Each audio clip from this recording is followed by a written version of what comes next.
June 12th, 2002, I believe it was 2 seminars before I did in Kevin Hanna's office. So this is awesome. It's been really cool for me to be able to read and recognize the individuals that got in their Hall of Fame tonight. This one is a very special one to me because we've gone through all of our years together in the business. He doesn't talk much about his assistant manager years, but Chris had the largest DVD collection and CD collection of anyone I've ever met in my life. And I remember one time being outside of Kevin Hanna's office, and he's like, it was like a weird drug deal, but with CDs and DVDs. He's like showing me his stash in his car, and I'm like, how'd you get all those? Right? Why do you have them all? What?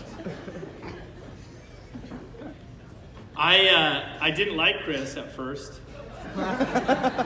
He got promoted to key staff before I did.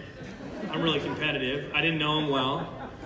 And Kevin had these cool Dakine one strap bags that you got if you got promoted to key staff.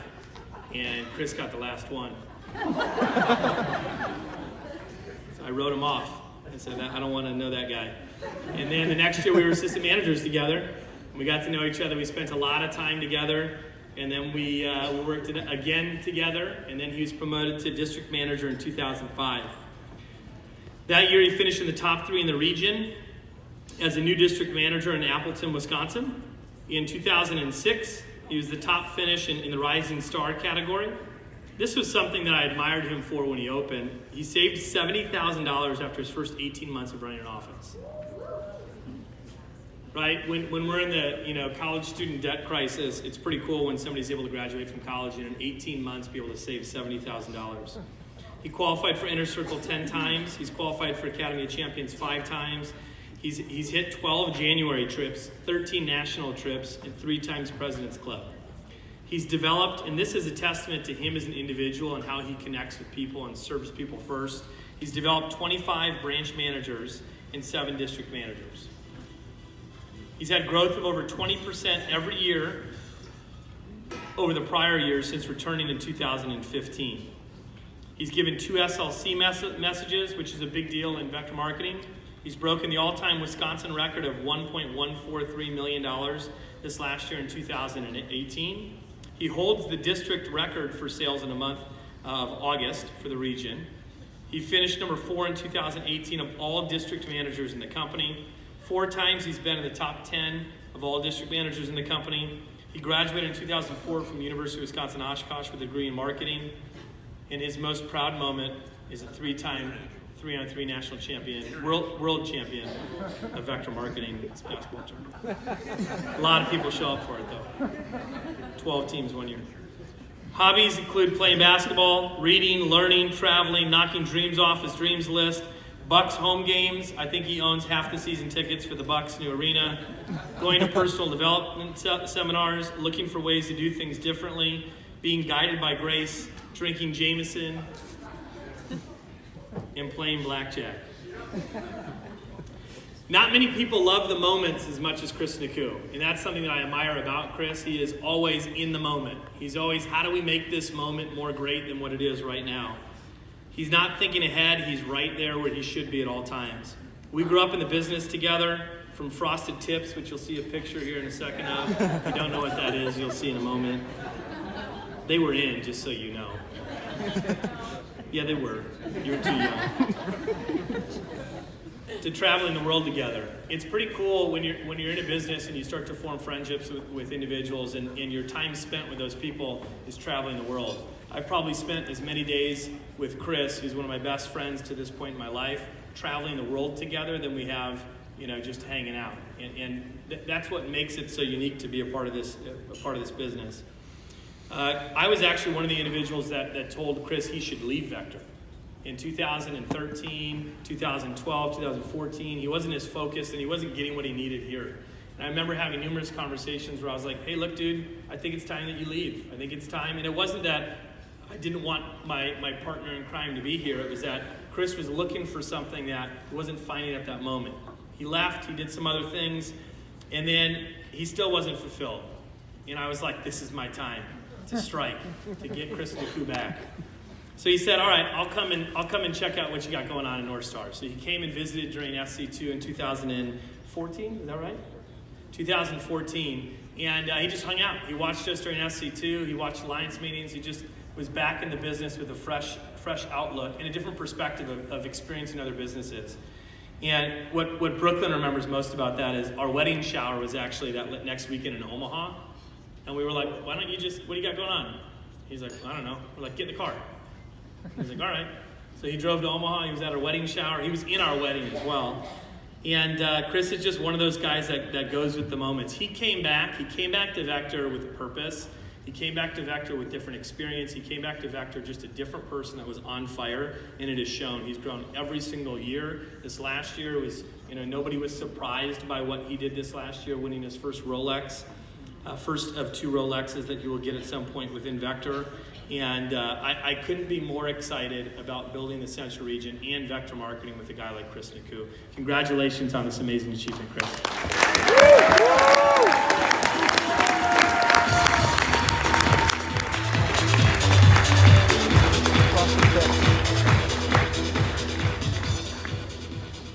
Sandstorm, I think that was the song that was playing when I met you two.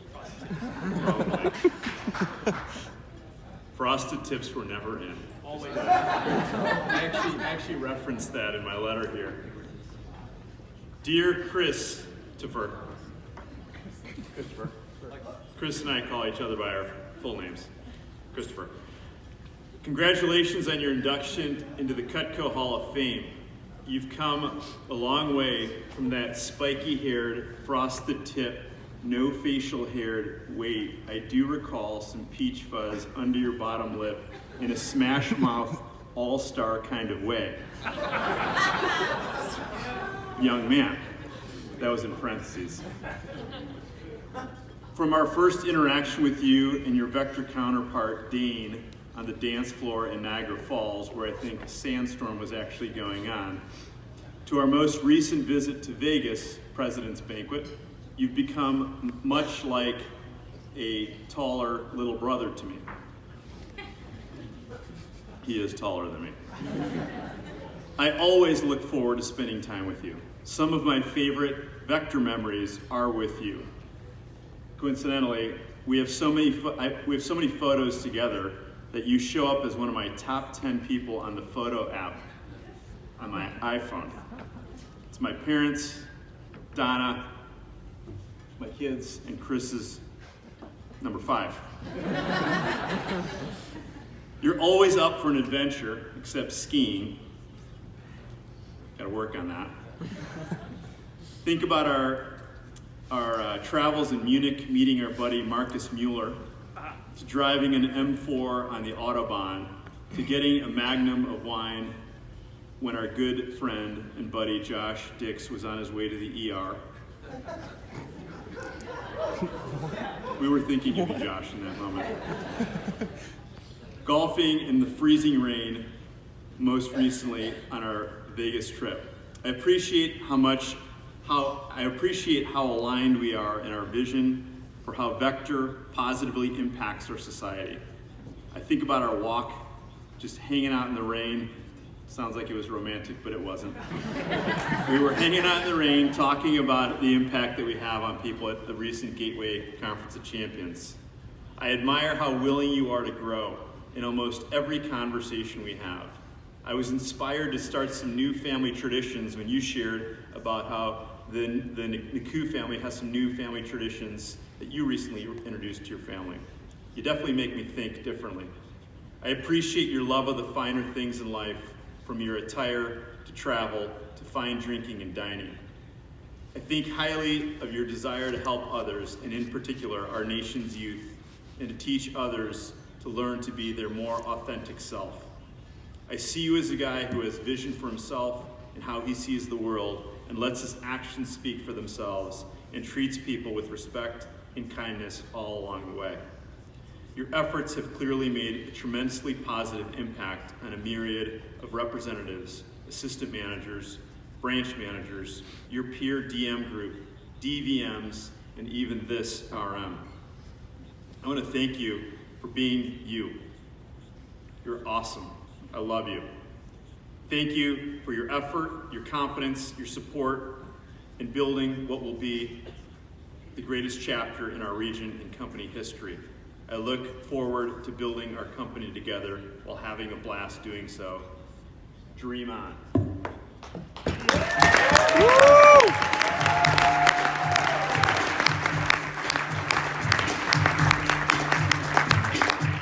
Ice baby, huh? All right, appreciate that. All right, first of all, Amanda, thank you. By the way, I'm not very good with words in the sense that I'm not good at complimenting, so I just want to point out how good she looks tonight. So let's give that a round.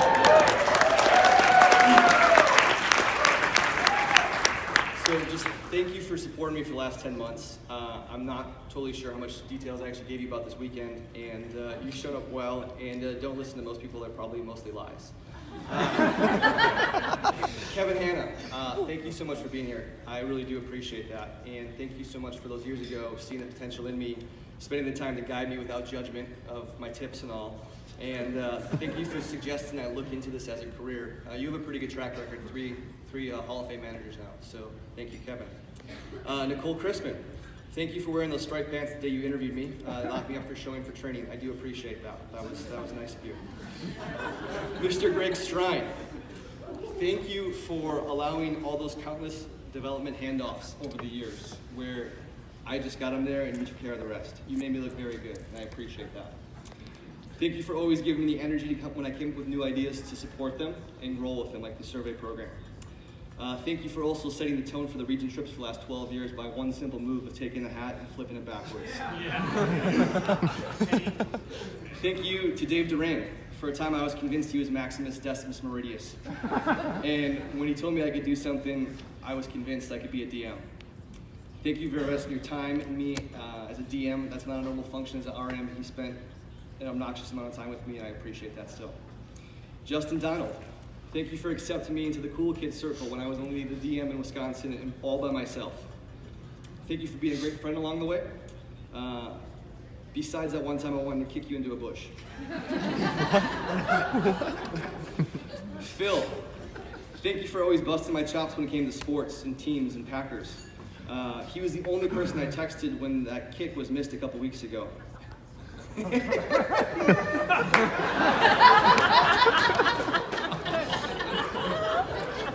Danny Lewis, thank you for showing me what humility looks like as a leader. You might be the most giving person I've ever met in this business, and that says a lot. Thank you for that.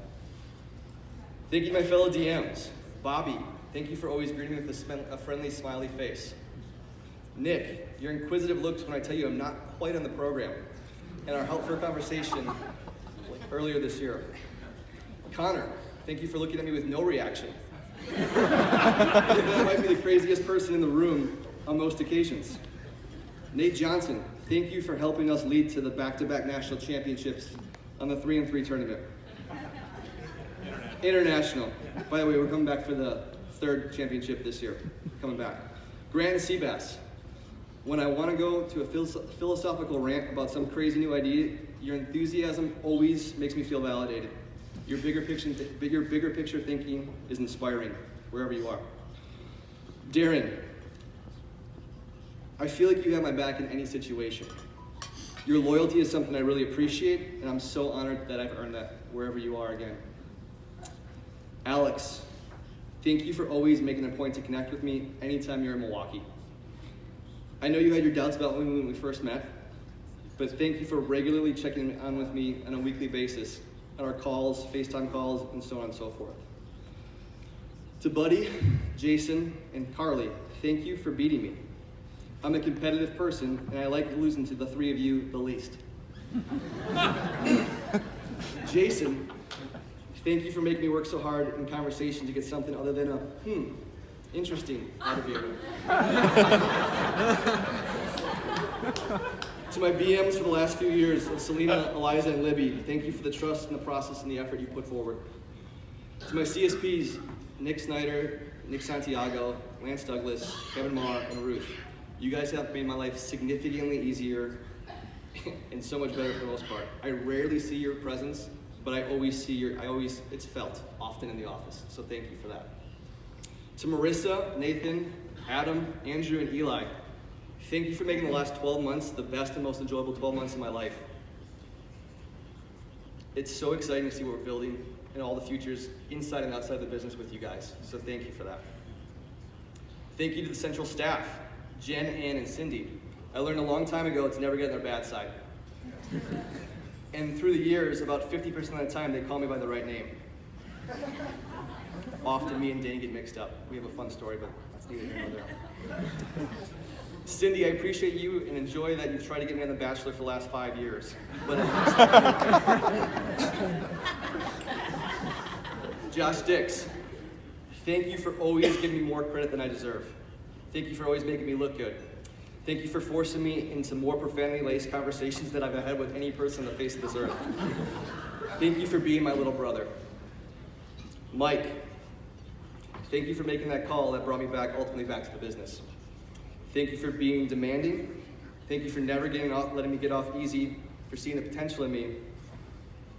I'm so glad that I've had a chance to travel with you to Germany, and on that trip I realized how much we actually are alike, minus the hair and height. I really appreciate you having my best interest at heart.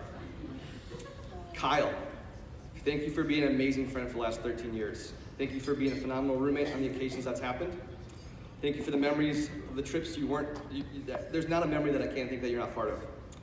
Your ability to pivot in any conversation is a skill very few people have, and I appreciate it. You're amazing. Thank you for encouraging me to sing even when I have no idea where the correct pitch is. I appreciate that. And lastly, to Dane. If anyone knows the story of me and Dane, I wouldn't say it, again, he just told it. We weren't necessarily friends for the first couple of years. Now there's no question he actually is my best friend. He's the only person I can still tell you his phone number by heart. It's 262-483-3943. Countless time being roommates, thousands of phone calls. I don't let a lot of people truly in my life. He broke me down a long time ago. Thank you for making me your daughter's godfather.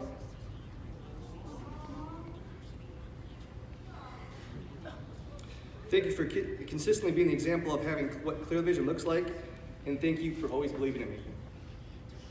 There are 2 more people I would like to thank as well, but before I do that, there's 3 things I do want to impart to you guys tonight. Someone is always watching, whatever you're doing. My parents are not here tonight. Truth is, they could have been. Do I wish they would have been? I do. Tony Robbins once said that every story is either an example of a warning or an example. One of the images I had when I came back to the business was right here, right now.